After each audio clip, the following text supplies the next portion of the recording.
Hello guys, আজকে আমি আপনাদেরকে ক্রীড়াম জগতের ইতিহাসে একটা বিশ্ব রেকর্ড তৈরি করে দেখাবো। এখানে দেখতে পাচ্ছেন 4টা গুটি আছে, এখানে দুটো হলুদ আর এখানে দুটো সাদা। তো এই 4টা গুটি আমি এক মাইরে 4 পকেট নিয়ে দেখাবো। এটা ক্রীড়াম জগতের ইতিহাসে এটা একটা বিশ্ব রেকর্ড। এর আগে আপনারা অনেক শট দেখেছেন, তবে এইরকম জটিল এবং কঠিন ট্রিক শট আপনি দেখেননি।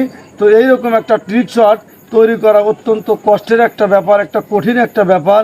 তো আসলে দেখুন, এই 4টা গুটি আমি কোন গুটি কোন পকেটে নেব সেটাও আমি আপনাদেরকে দেখিয়ে দিচ্ছি এবং প্র্যাকটিক্যালি বুঝিয়ে দিচ্ছি যে কোন গুটি কোন পকেটে কিভাবে নেব।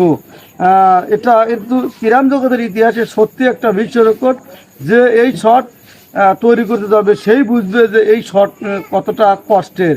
তো দেখুন, আমি কোন গুটি কোন পকেট নেব বলে দিচ্ছি। এই গুটি এই পকেট নেব, আর এই হলুদ গুটি এই পকেট নেব, আর এই সাদা গুটি এই কাঠে মেরে এই পকেট নেব, আর এই সাদা গুটি এই কাঠে মেরে এই পকেট নেব।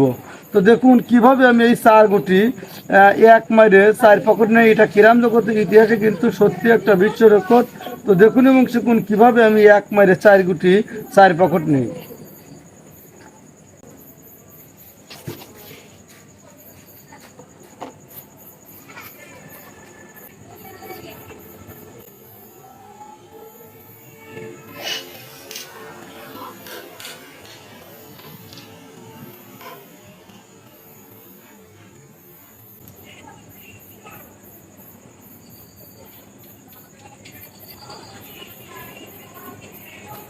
হ্যালো গাইস, আপনারা দেখলেন আমি কিন্তু ক্রীড়াম জগতের ইতিহাসে গোটা পৃথিবীতে এটা একটা বিশ্ব রেকর্ড ছাড়া কিছুই না। কারণ এক মারে 4 গুটি 4 পকেট করা এটা কিন্তু পৃথিবীর ইতিহাসে এটা বিশ্ব রেকর্ড ছাড়া আর কিছুই না। কারণ এই শটটা এতই কঠিন যে এই শটটা নিয়ে রিসার্চ করবে, গবেষণা করবে, যে দেওয়ার চেষ্টা করবে সেই একমাত্র বুঝতে পারবে যে ক্রীড়াম জগতের ইতিহাসে এটা কত জটিল এবং কঠিন একটা ট্রিক শট।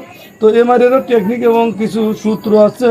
তবে এই মারের টেকনিক এবং সূত্র যদি আপনাদেরকে শিখিয়েও দেই, তারপরেও আপনাদের পারা অত্যন্ত কঠিন। কারণ এর যে এই মারের যে টেকনিক যে কৌশল, এটা অনেকগুলো কয়েকটা কৌশল আছে।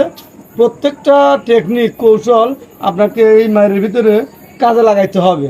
ধরেন 6-7টা জিনিস আপনাকে ব্রেনের মধ্যে 1 মিনিটের ভিতরে সেটাকে আপনার ব্রেনের মধ্যে আনতে হবে এবং সেই অনুযায়ী কাজ করতে হবে এবং প্রচুর পরিমাণে আপনারা ধৈর্য লাগবে। এটা কিন্তু সত্যি জটিল এবং কঠিন একটা শট। তো যাই হোক, এইরকম হাজার হাজার মার আমার চ্যানেলে আছে, চাইলে দেখে আসতে পারেন। আর যদি নিত্য নতুন মার শিখতে চান অবশ্যই বেল বাটনটি অন করে রাখবেন। ভালো থাকুন, সুস্থ থাকুন। ভালো লাগলে একটা লাইক করবেন, একটা কমেন্ট করবেন, আর যদি সম্ভব হয় শেয়ার করবেন। ভালো থাকুন, সুস্থ থাকুন।